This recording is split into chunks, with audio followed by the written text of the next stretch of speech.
Hello students, now we are going to study introductory microeconomics chapter or consumers equilibrium utility approach part 4. Now in this part we are going to discussing about the consumers equilibrium in case of one commodity.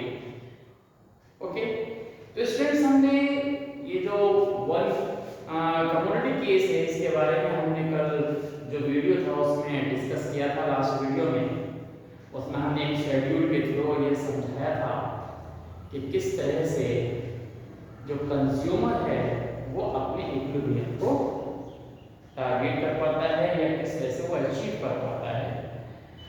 तो वहाँ हमने एक table के base पर आपको समझाया था और यहाँ हम उस इक्विलिब्रियम को जो कि कंज्यूमर का इक्विलिब्रियम है जो टेबल से आपने समझा था, अब वही इक्विलिब्रियम हम एक डायग्राम के थ्रू आपको यहाँ पर समझाएंगे कि किस तरह से डायग्रामेटिक जो रिप्रेजेंटेशन है वो किया जा सकता है किसी भी कंज्यूमर के इक्विलिब्रियम को कैलकुलेट करने के लिए या डायग्राम के थ्रू हम कैसे कंज्यूमर के इक्विलिब्रियम को निकालेंगे.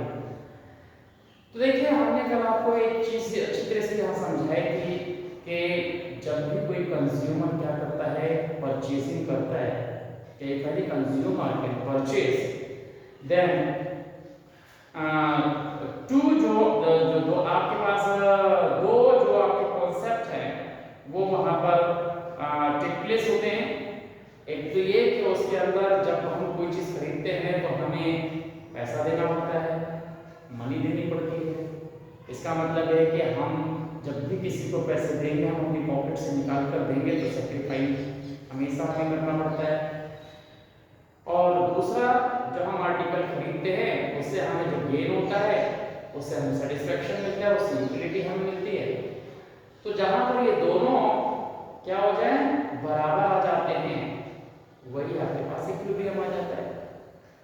तो अगर हम वन केस कमोडिटी की बात करें, वन कमोडिटी केस में हमारे पास क्या होता है कि अगर हम इस तरह से यहाँ पर दिखाएं कि जो कंज्यूमर्स का इक्विलिब्रियम है, अगर हम यहाँ पर देखें कि कंज्यूमर्स जो इक्विलिब्रियम है अगर हम उसकी बात करेंगे, डैश हमने यहाँ पर ये लगा दिया है, इसे हम शॉर्ट फॉर्म में इक्विलिब्रियम बोलते हैं. तो यहाँ पर क्या होता है कि ये जो हमारे पास एम यू ये हमारे पास हम x लिखते हैं, अगर हम इसको मार्जिनल यूटिलिटी को अगर हम किससे डिवाइड कर दें, उसी आर्टिकल के प्राइस से डिवाइड कर दें, तो ये जो हमारे पास कैलकुलेशन होता है ये हमारे पास बन जाता है m, ये जो हमारे पास हम यहाँ लिख रहे हैं m u n, ये हमारे पास बन जाता है. तो यही चीज हम देखते हैं कि जहां पर ये कंडीशन हमारी आ जाती है तो ये सिंगल कमोडिटी केस में कंज्यूमर के इक्विलिब्रियम की जो रिक्वायर्ड कंडीशन है वो ये रहती है. अगर आपसे कहा जाए कि right the condition for the one commodity case for consumer equilibrium, तो हम ये कंडीशंस लिख देंगे. ओके, इसके बाद में जब हम दो कमोडिटी केस की बात करेंगे, उससे ज्यादा की बात करेंगे, तो हम यहाँ पर x की जगह फिर दूसरी y ले लेंगे, फिर z भी ले सकते हैं, n भी ले सकते हैं, बहुत सारी हमारे पास आर्टिकल्स हो सकते हैं, n आर्टिकल्स भी हो सकते हैं. तो अब हम बाद में देखेंगे, लेकिन यहाँ जो हमारे पास ये जो कंडीशन है कंज्यूमर के इक्विलिब्रियम की कंडीशन जो है वन केस कमोडिटी में, ये कंडीशंस आपको लिखनी पड़ेगी. ये हमारे पास कंडीशन. ओके, अगर ये किस कंडीशन में है, ये जब आपके पास मार्जिनल यूटिलिटी दी हुई हो और उसका प्राइस दिया हो, उसकी वैल्यू कैलकुलेट करें तो वो हमारे पास किसके इक्वल आनी चाहिए, मार्जिनल यूटिलिटी ऑफ मनी के बराबर आनी चाहिए. तो अगर ये हमें मालूम है और अगर हमें ये अलग अलग मालूम है तो हम क्या करेंगे, पहले इसे डिवाइड करके एक टेबल बना लेंगे और फिर जहां ये दोनों बराबर आएंगे वो वो कंडीशन वाकई इक्वल हो जाए। तो ये चीज हमें क्या करनी है, अब डायग्राम से समझेंगे। तो आपने पिछले जो आपने वीडियो में देखा था कि हमने एक टेबुलर फॉर्म लिखी थी, अब उस फॉर्म को हम एक ग्राफ के थ्रू से हम कैसे बताते हैं ये आपको थोड़ा समझना है। तो अब आप वहां देखेंगे। तो जहां हमने बात की थी आपसे कि कंज्यूमर्स का इक्विलिब्रियम के लिए आपको ये जो रिक्वायर्ड कंडीशन है ये हम कैसे वेरीफाई करते हैं डायग्राम में, वो आप जरा समझेंगे। लास्ट टाइम जो आपने यहाँ पर कमोडिटी, यहाँ पर यूनिट्स आपके पास थी, जो आपने ये जो यूनिट्स आपने देखी थी वो आप यूनिट्स यहाँ पर आप देखें तो यूनिट्स आपके पास थी, और यहाँ आपके पास MU M ये आपके पास था, और दूसरा आपके पास क्या था MU ये X, ये आपके पास कंडीशंस हैं। ओके, हम यहाँ इस कंडीशंस को यहाँ पर एक बार लिख देते हैं, तो वो किस तरह से आपके पास रही वो कंडीशंस आप यहाँ देखेंगे। यूनिट में आपके पास 1 2 3 4 5 इस तरह से आपके पास ये जो यूनिट्स आपके पास नहीं है, यहाँ हम देखें तो ये आपके पास यूनिट्स यहाँ दिखेंगी, और ये 6 यहाँ हमने एग्जांपल ले लिया था आपके पास, ये आपके पास 40 यानी कि सेम आपने क्या रखा ये हम यहाँ मान कर चलते हैं, तो इस तरह से आपके पास ये आपका एक ये और लिख सकते हो। यहाँ देखिए 50 के बराबर आपको मिल रहा था, यहाँ 70 के बराबर आपको मिल रहा है, यहाँ आपके पास 60, यहाँ आपके पास 50, और यहाँ आपके पास इस तरह से आपके पास यहाँ पर 40। ओके, तो ये जो डिक्रीजिंग ऑर्डर आपके पास है आपका ये दिखता रहेगा, यहाँ आपके पास 30 एंड देन 20 लाइक दिस। अगर आप यहाँ देखें तो इस तरह से आपके पास ये टेबल आपके पास रहेगी। तो 80 पहले यूटिलिटी आपको मिल रही है, फिर 70 60 ये आपके पास यूटिलिटी जो है वो गिरती जाती है, और या यूनिट के बेस पर हम यहाँ देखते हैं कि मार्जिनल यूटिलिटी ऑफ मनी जो है वो हर जगह सेम है। तो किस जगह आपके पास ये रहा है, तो वो पॉइंट आपके पास कंज्यूमर का इक्विलिब्रियम था। थोड़ा सा चेंज हो गया है, लास्ट टाइम हमने शायद वहाँ पर 4th यूनिट पे आया था, यहाँ हमने जो मार्जिनल यूटिलिटी ऑफ आर्टिकल है वो हमने 80 से शुरू कर दी है। कोई बात नहीं, आप 70 से भी कर सकते हैं, ये जैसे चाहे आप वहाँ पर लोग मतलब ले सकते हैं, ये बस ध्यान रखना है आपको कि वो डिक्रीज होना है। अब ये अगर हम डायग्राम से यहाँ पर शुरू करेंगे तो डायग्राम में आपके पास क्या दिखेगा, तो ये आप इस तरह से देखिए कि यहाँ आपके पास ये y-x हम यहाँ पर तो शो कर सकते हैं, ये आपके पास रहा, और यहाँ आपके पास ये x, ये जो x एक्सेस है ये आपके पास यहाँ, और ये आपके पास मेंशन किया। अब यहाँ पर जो मार्जिनल यूटिलिटी है वो है 80, तो हम यहाँ पर करेंगे 10-10 के गैप से हम यहाँ पर क्या दिखाएंगे कि किस तरह से हमारे पास बनेंगे। तो ये आपके पास है 10 20, ये इस तरह से हमारे पास रहेगा 30 40 50 60 70 80 90 तक हमने यहाँ पर मेंशन कर दिया। और वो जो हमारे पास वैल्यूज हैं वो हमारे पास कहाँ हैं, वो हमारे पास है 1 2 ऐसे ही 3 4 5 6 7 और ये 8। यहाँ पर यूनिट्स हैं, ये कमोडिटीज हैं आपके पास। यहाँ हमने क्या लिख दिया, ये ये यूनिट्स आपने यहाँ लिख दिए, ओके। और ये आपके पास जो है वो आपके पास क्या हो जाएगा, एम यू एम, और दूसरा क्या, एम यू एक्स, ये दोनों हम यहाँ पर लिखेंगे।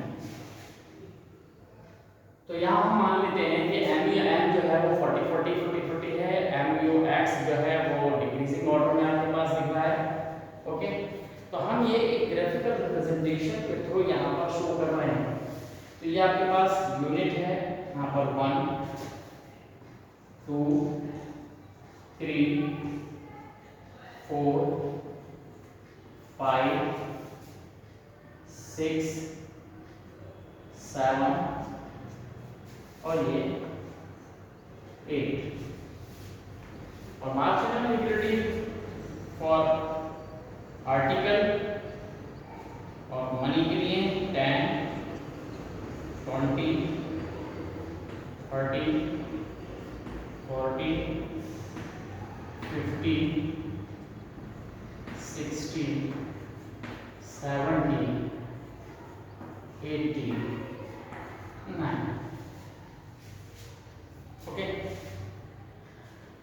अब देखिए जो हमारे पास मार्जिनल यूटिलिटी फॉर मनी वो हर जगह 40 40 40 40 है। तो यहाँ हम जो 40 आपके पास है उस 40 पर एक जो पैरेलल लाइन है, यानी कि 40 हमारे पास ये आया, ये तो इस 40 से जो कि पहली unit, second unit, third unit, जितनी भी यूनिट लेते हैं हर जगह 40 40 आपके पास है। तो यहाँ पर एक 40 की एक जब हम ये लाइन ड्रॉ कर दे रहे हैं, ये लाइन आपके पास क्या हो जाएगी, ये एक पैरेलल लाइन आ जाएगी x x के तरह। ये आपके पास क्या है, ये इस तरह से आप यहाँ पर एक पैरेलल लाइन जो है वो देख रहे हैं। और ये हमारे पास हमने यहाँ पर डिफाइन कर दिया कि क्या है आपके पास यहाँ एम यू एम, ये आपके पास हर जगह 40 आपको दिख रहा है। तो ये हर जगह आपको यहाँ 40 शो करोगे। तो ये 1 यूनिट पर भी देखेंगे तो ये 40 रहेगा, सेकंड पर भी देखेंगे तो ये 40 रहेगा।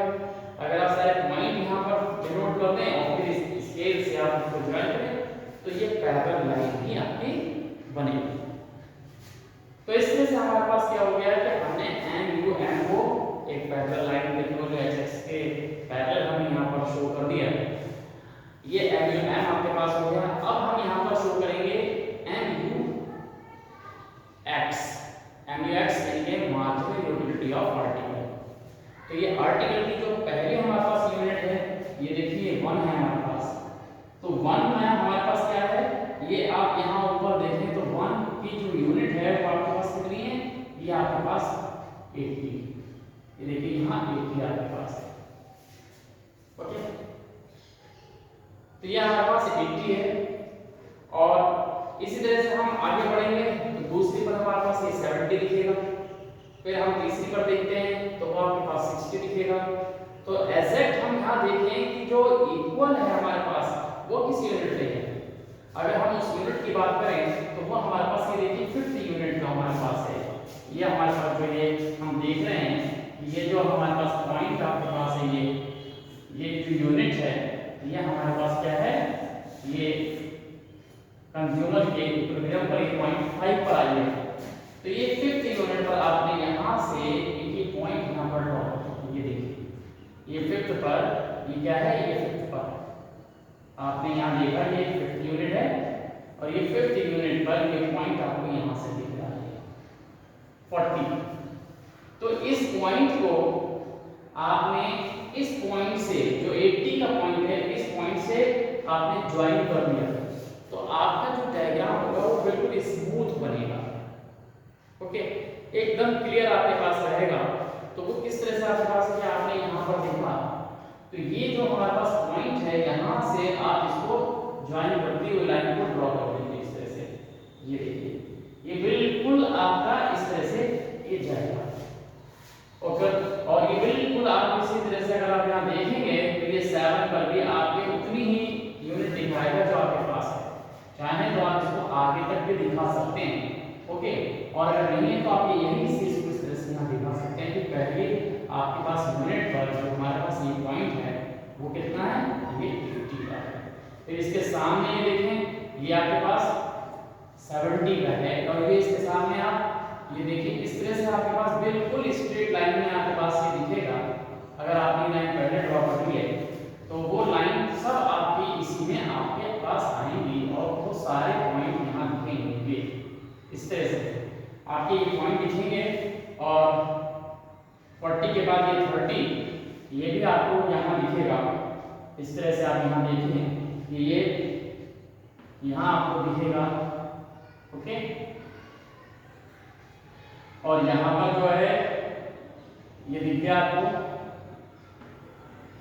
और ये आपके पास 70 है, यहाँ पर ये 20 है तो यहाँ पर ये 70 पर आपको ये दिख जाएगा इस तरह से।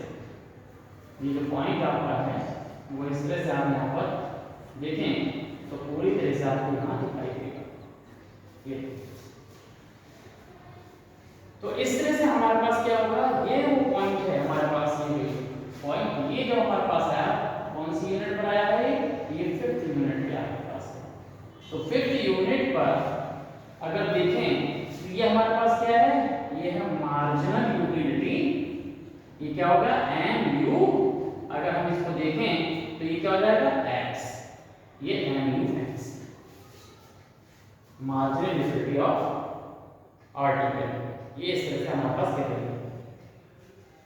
तो यहां पर जो हमारे पास ये पॉइंट है, इस पॉइंट पर आप ये कहेंगे कि ये जो कंज्यूमर का इक्विलिब्रियम है, ये जो पॉइंट आपके पास आया वो इक्विलिब्रियम का पॉइंट है 5th यूनिट पर।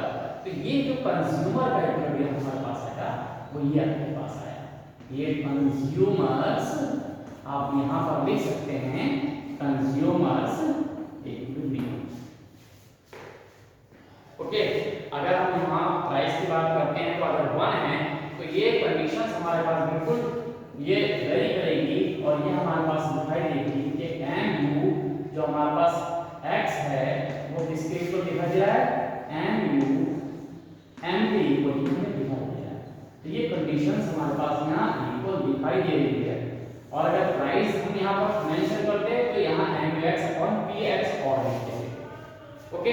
यहाँ पर हम मानते हैं कि प्राइस जो है वो क्या है, P1 है हर यूनिट के लिए, तो वो 1 से डिवाइड करेंगे तो वही सारी चीजें आ जाएंगी जो वहां लिखी हुई है। 1 से आपको डिवाइड करने का मतलब है कि अगर 40 को डिवाइड किया तो 40 आ जाएगा, 80 को डिवाइड किया तो 80 आ जाएगा। तो इस तरह से हमारे पास क्या हो जाएगा, ये कंडीशंस आपके पास आ जाएगी कि जहां पर ये जो कंज्यूमर है वो इक्विलिब्रियम में है। और यहाँ पर एक कंडीशंस आपको यहाँ दिख रही है कि ये जो हमारे पास क्या है, जो अगर हम एरिया देखें इन 5 आर्टिकल्स के लिए देखें तो ये जो हमारे पास वो जो खर्च करने वाला जो मनी के फॉर्म में रुपया है वो कितना खर्च किया जा रहा है, ये कितना हमारे पास है, और हमें मिल कितना रहा है ये हमारे पास ये देखते हैं। तो यहाँ पर जो कंज्यूमर का इक्विलिब्रियम आया है यहाँ पर आया है 40 का, ओके। और ये पॉइंट सारे जो हैं ये सब 40 से ऊपर के हैं। तो इसका मतलब ये जो ऊपर की जितनी भी कंडीशंस आपको दिख रही हैं, अगर हम इसको एरिया से दिखा दें तो वो एरिया हमें क्या दिखाएगा, कंज्यूमर का सरप्लस दिखाएगा।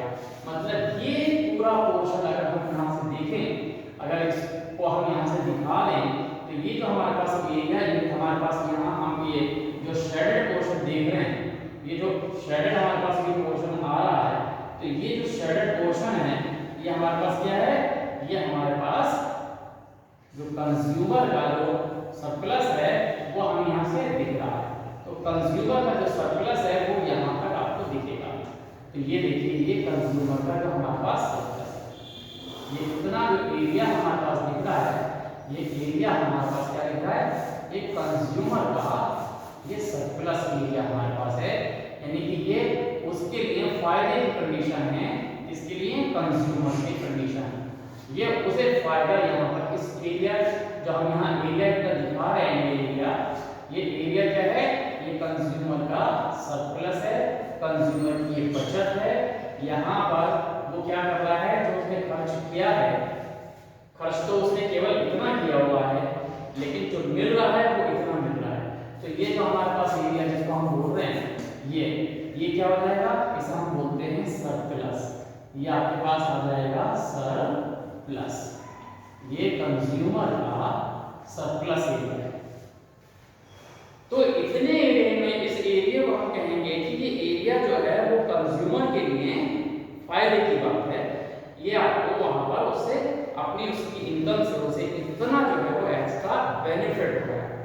तो इस तरह से हम ये कहेंगे कि एक कंज्यूमर जो है वो कहां उस कंडीशन में इक्विलिब्रियम में होता है जहां पर मार्जिनल यूटिलिटी ऑफ मनी और मार्जिनल यूटिलिटी ऑफ आर्टिकल ये दोनों जो हैं बराबर होते हैं। तो ये 5th यूनिट पे हमें ये कंडीशन दिखाई दे रही है, तो इसी को हम लिखेंगे कंज्यूमर इक्विलिब्रियम। तो कंज्यूमर इक्विलिब्रियम आपके पास ये आपने एक एरो से शो कर दिया, तो ये आपने लिख दिया और इसी को हम यहाँ पर लैंग्वेज में लिख सकते हैं। ओके, तो ये सारी चीजें आपके पास आ गई कि कंज्यूमर एक यूनिट के लिए, हम यहाँ पर ये कौन सी है, कंज्यूमर का इक्विलिब्रियम किसके लिए है, फॉर, ये जो हम यहाँ पर जो लिख रहे हैं ये बार-बार पास कर रहे हैं, फॉर वन कमोडिटी केस, ये कौन सा है, वन कमोडिटी केस, ये हमारे पास वन कमोडिटी केस, एक आर्टिकल के लिए कंज्यूमर का इक्विलिब्रियम इस तरह से आप कैलकुलेट कर पाते हैं। ओके, तो यहां पर आपके पास जो एजम्पशंस हैं उसको भी बिल्कुल वैसे ही रखना पड़ेगा, और हमने आपको एजम्पशंस में आपको बताया था कि जो एजम्पशंस हैं जब हम कंज्यूमर का इक्विलिब्रियम देते हैं तो उसमें एजम्पशंस जरूर मेंशन करते हैं, और उसमें आपको एजम्पशंस में लिखना होगा कि जो कंज्यूमर है वो क्या कर रहा है, वो स्टैंडर्ड जो है यूनिट्स को यूज कर रहा है। ओके, और जो कंजम्पशन है वो कंटिन्यू है। तो ये एजम्पशन जरूर लिखनी होती है कि जब हम इसके इक्विलिब्रियम को दिखाते हैं तब। ओके, और ये डायग्राम में आप सब से दिखा रही हैं। तो इस तरह से आपके पास वन कमोडिटी केस आप डायग्राम से आपको ये समझ में आ गया। ओके, अब जो हमारे पास आएगा, जो नया जो अगला जो हमारे पास केस आएगा वो आएगा consumer's equilibrium in two commodity case. दो कमोडिटी केस में कंज्यूमर जो है कैसे इक्विलिब्रियम को गेन करता है, कैसे ले पाता है, तो उसे हम जो समझेंगे तो उसका थोड़ा सा हम यहाँ पर इस वीडियो में आपको इंट्रोडक्शन थोड़ा सा दे देते हैं कि किस तरह से आपके पास वो हम जो कंज्यूमर का जो इक्विलिब्रियम है उसे कैसे निकालेंगे, कैसे करेंगे। तो उसके लिए हमें क्या करना पड़ेगा, एक जैसे ये हमने ये टेबल बनाई है, इमेजिनरी टेबल बनाई है, ऐसे ही आपको टू कमोडिटी केस में दो आर्टिकल के लिए, एक एक्स आर्टिकल के लिए और एक वाई आर्टिकल के लिए ये यूटिलिटी जो है टेबल आपको बनानी पड़ेगी। ओके, और फिर हम उसको बनाने से पहले, मतलब बनाएंगे तो नहीं, लेकिन हम उसके अंदर एक चीज ये समझ लें कि कोई भी व्यक्ति अगर दो चीजें खरीदता है तो वो किस तरह से खरीदता है। खरीदने का किसी भी कंज्यूमर का एक ही टारगेट रहता है। अगर मान लीजिए कि एक एप्पल सेब खरीद रहा है व्यक्ति और एक मैंगो खरीद रहा है, दो आर्टिकल हो गए, तो मैंगो और एप्पल को खरीदने के लिए वो कौन सी टेक्निक को अडॉप्ट करता है, सबसे पहले वो कौन सी आर्टिकल को खरीदता है। अब कोई भी कंज्यूमर है, मान लीजिए कि वो जो जहाँ फ्रूट बिक रहे हैं वहां पर वो जाकर खड़ा है, एक जो जगह आपके पास जो भीड़ लगा है वो आपके पास एप्पल का है और दूसरी जगह उसके पास वहीं पर मैंगो का लगा है, तो वो क्या पहले खरीदेगा, पहले वो मैंगो खरीदेगा या पहले वो एप्पल खरीदेगा, या फिर वो एक मैंगो खरीदेगा दूसरा मैंगो खरीदेगा, या फिर पहले मैंगो खरीद के फिर ग्रेप वो जो मैंगो है वो एप्पल खरीदेगा, किस तरह से खरीदेगा। तो इसके लिए एक जो आपके पास क्या होना चाहिए, एक आपके पास कॉन्सेप्ट होना चाहिए किस तरह से वो खरीदता है। तो यहाँ हम आपको यहाँ बता देते हैं, उसे इंट्रोडक्शन में उसके आप यहाँ समझ लें, तो वो कैसे आप यहाँ पर समझेंगे वो जरा आप देख लीजिए। तो यहाँ पर जो आपको वो आप देखें कि अगर मान लीजिए कि कंज्यूमर दो चीजें खरीद रहा है, तो मान लीजिए कि ये एक हम एम यू एक्स की हम बात कर रहे हैं, देखिए ये एक एम यू एक्स है और एक ये एम यू वाई है, ये दो आर्टिकल हैं। अब हमने यहाँ पर क्या किया, हमने यहाँ प्रेफरेंस के बेस पर यूटिलिटी लिख दी। एक इमेजिनरी एग्जांपल ले लेते हैं, यूटिलिटी हम यहाँ लिख ले रहे हैं। मान लीजिए कि ये एम यू एक्स है, इससे जो हमारे पास यूटिलिटी मिल रही है 80 मिल रही है, और फिर हमारे पास क्या है यहाँ पर 72 मिल रही है, यहाँ पर हमारे पास हो सकता है कि ये हमारे पास 64 मिले। इस तरह से हमारे पास यहाँ आपके पास क्या हो जाए 56 मिल जाए या 50 मिल जाए, कुछ भी हमारे पास है। और यहाँ पर जो हमें यूटिलिटी मिल रही है वो हमारे पास कैसे मिल रही है, वो हमें यहाँ पर मिल रही है, मान लीजिए कि यहाँ पर 68 मिल रही है, और फिर यहाँ पर हमारे पास क्या है वो जो हमारे पास है यहाँ पर मिल रही है आपके पास 67, वही क्या कहते हैं, क्योंकि पहले से अगर ज्यादा मिल रही है तो ये हमेशा नीचे आएगी, तो ये आपके पास कितनी मिल रही है, ये 60 मिल रही है, और यहाँ पर आपके पास ये 54 मिल रही है, और यहाँ आपके पास ये मान लेते हैं कि यहाँ 48 मिल। ये हमने चार केवल के एग्जांपल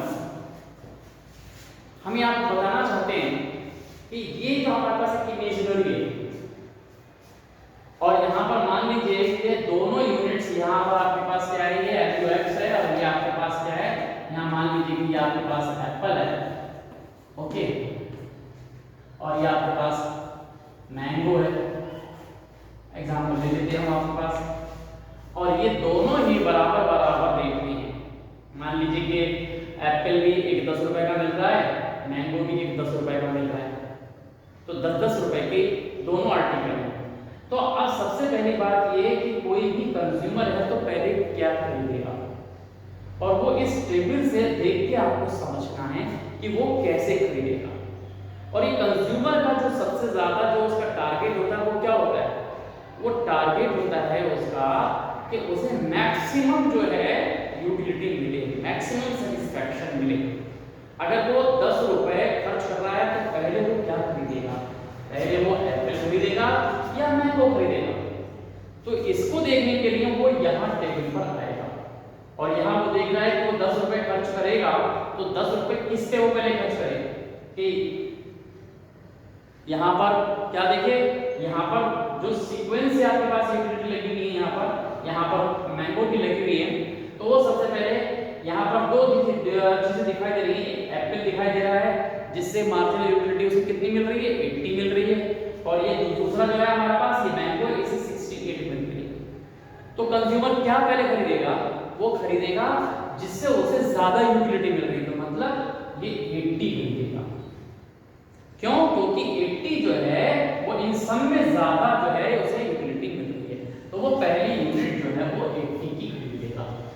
अब इसके बाद उसे फिर खरीदना है, तो अब क्या खरीदेगा, अब वो 68 खरीद सकता है, 60 भी खरीद सकता है, सब खरीद सकता है, लेकिन खरीदेगा क्या, तो वो क्या देखेगा कि अब उसे कौन सा सबसे ज्यादा यूटिलिटी मिल रही है, तो 72 है हमारे पास, तो ये दूसरा भी वो क्या खरीदेगा, एप्पल खरीदेगा।